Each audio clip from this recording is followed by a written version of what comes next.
नमस्कार. महाराष्ट्र टाइम्सच्या या विशेष लाईव्हमध्ये आपलं सर्वांचं स्वागत आहे. माझ्यासोबत शेतकरी नेते राजू शेट्टी आहेत.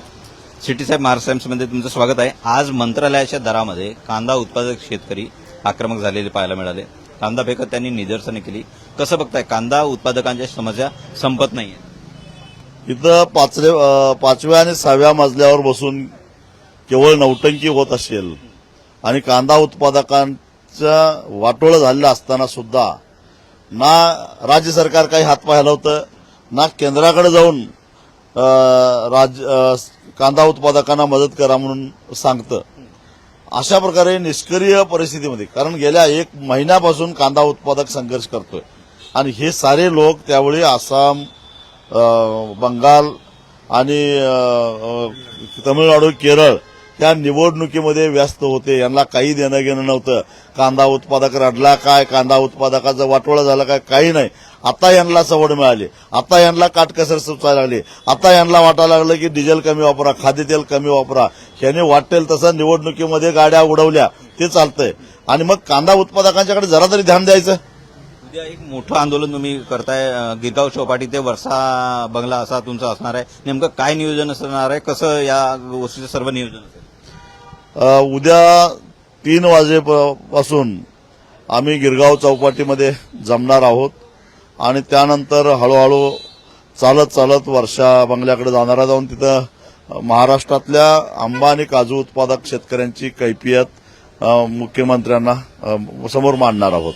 झाली, मात्र त्या बैठक निष्फळ ठरली का? कारण की तुमच्याशी संवाद साधायचा प्रयत्न होत होता, मात्र नंतर तुम्ही म्हणालात की ती बैठक निष्फळ ठरली आणि मुख्यमंत्र्यांनी बोलवणं पाठवलंच नाही, तर ती बैठकीत एकंदरीतच कुठलाही निर्णय न होता ती बैठक संपवण्यात आली, अशा प्रकारे आरोप केलाय.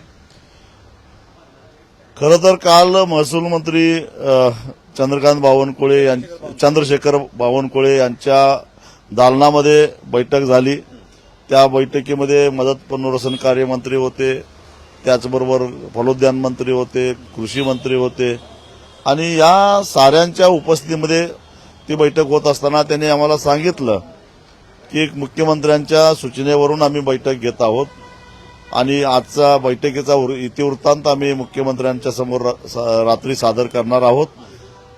आणि आंबा उत्पादक शेतकऱ्यांचे प्रश्न घेऊन तुम्ही जे लढतात ते निश्चितच सरकार त्याच्या संदर्भात ठोस निर्णय घेईल आणि उद्या तुम्हाला आंदोलन करण्याची वेळ येणार नाही.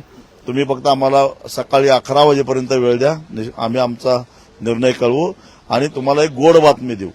परंतु 11 झाले, 12 झाले, 1, 2, 3, 4, 5 वाजले तरी त्यांचा काही निर्णय येणार नाही. अर्थात आम्हाला माहिती होतं की हे केवळ टाइमपास करतायत, त्यामुळे आम्ही काही बेसावत नव्हतो. आम्ही आमच्या पद्धतीनं उद्याच्या आंदोलनाची तयारी करत आहोत. आज संध्याकाळपासून लोक आपापल्या गावातून मुंबईच्या दिशेने यायला निघतील. तुम्ही याच्यापूर्वी बऱ्याच प्रमुख नेत्यांच्या राजकीय गाठीभेटी घेतल्यात, प्रमुख मुद्दे मांडलेत, मात्र यश येत नाहीये का? कारण की ज्याप्रमाणे तुम्ही लोकांच्या भेटी घेताय, नेत्यांच्या भेटी घेताय, तुमची मतं मांडताय, मात्र एकंदरीतच या प्रश्नी यश येत नाहीये असं तुम्हाला वाटतंय का? असं काय नाही आहे. मी गेल्या 8-10 दिवसामध्ये महाराष्ट्रातल्या सगळ्या प्रमुख नेत्यांच्या भेटी घेतल्या आहेत. अगदी त्याच्यामध्ये उद्धवजी ठाकरे आहेत, राज ठाकरे साहेब आहेत, त्याच्यानंतर शरद पवार साहेब आहेत, हर्षवर्धन सपकाळ प्रदेशाध्यक्ष महाराष्ट्राचे ते आहेत, शशिकांत शिंदे आहेत, त्याचबरोबर अनेक नेत्यांना मी भेटलो. महादेव जानकर तर आमच्यावर आता आहेतच, बाई जयंत पाटील आहेत शेका पक्षाचे. या सगळ्यांना भेटलो.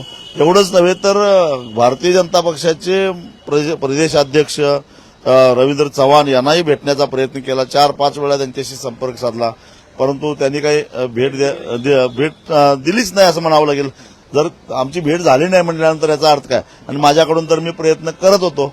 मी अनेक मंत्र्यांना भेटलो, उदय सामंतांना भेटलो, त्याच्यानंतर गोगावलेंना भेटलो. या सगळ्यांना भेटून आम्ही विनंती केली की कोकणातला शेतकरी अडचणीत आहे. नितेश राणेंना भेटलेलो होतो, सिंधुदुर्गचे पालकमंत्री. आणि या शेतकऱ्याच्या मागे आपल्याला उभं राहिलं पाहिजे.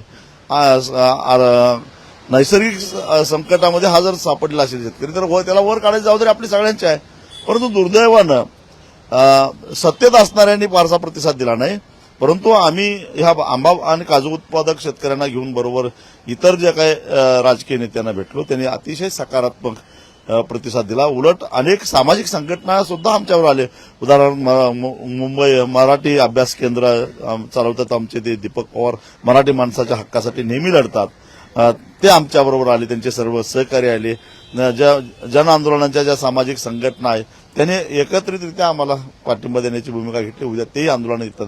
म्हणजे मुंबईकर मराठी माणूस, वेगवेगळ्या सामाजिक संघटना, वेगवेगळे राजकीय पक्ष, या सगळ्यांना कोकणातला आंबा आणि काजू उत्पादक शेतकऱ्याबद्दल आस्था आहे, आपुलकी आहे. त्यांना न्याय मिळाला पाहिजे असं वाटतं. पण ते सत्तेत गुंग झालेले आहेत. त्यांना मात्र वाटतं की कोकणातला शेतकरी शांत आहे, हे काय करणार आहे, काय आपल्याला त्रास होणार आहे, चलने दो अशी, सहनशील आहे, अशी जर त्यांची भूमिका असेल ती त्यांना जड जाईल. तुम्हाला वाटत होतं आजच्या कॅबिनेटमध्ये तो निर्णय अपेक्षित होता किंवा होणं अपेक्षित होतं? कॅबिनेटमध्ये बरेच कोकणातले मंत्री पण आहेत. ते तुमचा पक्ष किंवा तुमची भूमिका मांडण्यात अयशस्वी ठरले? मला ते अपेक्षित होतं. याचं कारण कालच्या बैठकीमध्ये कृषी आयुक्त होते, त्याचबरोबर सहकार आयुक्त सचिव होते, त्याचबरोबर कोकण विभागीय आयुक्त ऑनलाईन जोडले गेले होते, सिंधुदुर्ग, रत्नागिरी आणि रायगडचे जिल्हाधिकारी होते. आणि या सगळ्याच्या चर्चेच्या नंतर लक्षात आलं की फक्त केंद्राला प्रस्ताव पाठवण्यासाठी पंचनामे पूर्ण होण्याची गरज आहे. परंतु एकूण अंदाज आला होता किती पैसे खर्च होणार आहेत, किती क्षेत्र आहे, हा सगळा आवाका लक्षात घेतला तर आंबा आणि काजू उत्पादक शेतकऱ्यांना त्यांचं समाधान होईल अशा प्रकारे जर का मदत करायचं झालं तर केवळ 1500 ते 1600 कोटी रुपये बोजा पडणार आहे. त्याच्यामध्ये रत्नागिरी, सिंधुदुर्ग, रायगड, पालघर, ठाणे आणि कोल्हापूर जिल्ह्याचा काही भाग, कारण आजरा, चंदगड आणि गडिंग्लजमध्ये सुद्धा काजू मोठ्या प्रमाणात पिकवतात. हा सगळा म्हणजे जवळजवळ 5-6 जिल्ह्यामध्ये शेतकऱ्यांचं समाधान होणार होतं. आणि मग असं असताना डोळे झाकून केवळ वेगवेगळी कामं करायच्या निमित्तानं कमिशन मिळतं म्हणून कुंभमेळ्याचा खर्च 25,000 कोटीवरून सहजगत्या 35,000 कोटी होतो. 10,000 कोटी रुपये सहजगत्या वाढवले जातात. अरे ज्या कोकणानं, ज्याला तुम्ही कॅलिफोर्निया म्हणताय, ज्यानं आमचा हापूस आंबा 7 समुद्रा पार केला, आजही जगातल्या कुठल्याही काजूची गुणवत्ता आमच्या काजूबरोबर टिकू शकत नाही समोर, अशी अवस्था आहे. जो आंबा उत्पादक वर्षाला पल्प आणि आंबा निर्यातीतून सरकारला 1200 कोटी रुपयाचं परकीय चलन मिळवून देतो, त्याच्यासाठी 50 वर्षात त्यानं एकदा मागितल्यावर त्याला जर मदत देणार असाल तर खरं तर मला सरकारची कीव वाटते. हा तुम्ही जो मुद्दा मांडताय किंवा उद्या ज्या प्रकरणासाठी किंवा ज्या मुद्द्यावरती तुम्ही आंदोलन करताय, मोर्चा काढताय, आंबा, काजू, विशेषतः धान उत्पादक शेतकऱ्यांचा बोनस, हे प्रलंबित प्रश्न का राहतात? 2-4 किंवा 4-5 राज्यांच्या निवडणुका होत्या, त्या कंप्लीट झाल्या, त्या भाजपच्या सत्तेत आल्यात 2-3 राज्ये. एकंदरीतच निवडणुकीमध्ये व्यस्त असल्याने या प्रकरणाला महत्व मिळत नाही असं तुमचं मत आहे? तसंच झालेलं आहे. गेले महिनाभर हे केवळ निवडणुकीमध्ये व्यस्त होते. कुणी लुंग्या लावून फिरतंय, कुणी अजून बुलेटवरनं फिरतंय. अरे ती अशी नौटंकी करण्यापेक्षा जनतेचे प्रश्न सोडवा, एवढंच माझं म्हणणं आहे. आज तोच मुद्द्यावर येतो. आज मुख्यमंत्री आणि आशिष शेलार दोन्ही डबल सीट रॉयल बुलेट सवारीनं विधानभवनात आले, मंत्रालयात पण आले. कसं बघताय? पंतप्रधानांनी इंधन बचतीचं आवाहन केलंय, त्याला प्रतिसाद देत आहेत मंत्री. काही मंत्री पायी जात आहेत मंत्रालयात. मला वाटतंय आता त्यांनी पदयात्रा पण एक काढावी, म्हणजे महाराष्ट्र कसा आहे ते कळेल. आणि आताच काढावी. सध्या वातावरण अतिशय चांगलं आहे पदयात्रेला. माझी मुख्यमंत्र्यांना विनंती आहे, उपमुख्यमंत्री दोन्ही किंवा शिंदे साहेबांना तरी विनंती आहे, ताई आमच्या नवीन आहेत, जाऊन देसू, आपण त्यांना माफ करू.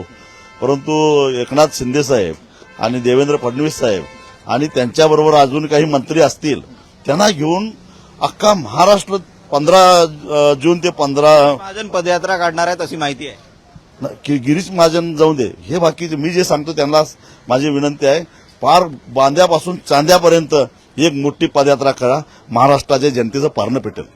ज्येष्ठ नेते शरद पवार यांनी आज एक वक्तव्य केलंय. त्यांनी म्हटलंय मुख्यमंत्र्यांनी बुलेट सवारी तर करावीच, मात्र उद्यापासून त्यांनी थेट बुलेट घेऊन मंत्रालयात यावं, जेणेकरून जनतेला त्यांच्या एकंदरीत या बुलेट सवारीचं गांभीर्य कळेल. एकंदरीतच शरद पवारांच्या या वक्तव्याकडे कसं पाहताय?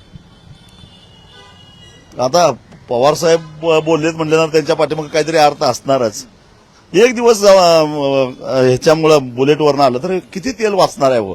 पण गंमत सांगतो तुम्हाला, मुख्यमंत्री बुलेटवरनं आले, पण मुख्यमंत्र्यांच्या बरोबर जो कॅनवाय असतो तो आधीच मंत्रालयात येऊन थांबलेला, विधान भवनाजवळ येऊन थांबला होता. म्हणजे तो वर्षावरून आला, म्हणजे डिझेल खर्च व्हायचं तसं झालंच की, साध्य काय झालं. तर एकंदरीत उद्याचा मोर्चा भव्य असेल असं आणि काय प्रमुख मागण्या असतील? मागण्या एवढ्याच आहेत. आंब्याला हेक्टरी 5 लाख रुपये द्या आणि काजूला हेक्टरी 3 लाख रुपये द्या. जर मागण्या मान्य नाही झाल्या तर आगे आगे देखो होता है क्या. राजू शेट्टी म्हणतायत आगे आगे देखो होता है क्या. मी कुमार टेंबरे, महाराष्ट्र टाइम्स ऑनलाईन, मुंबई.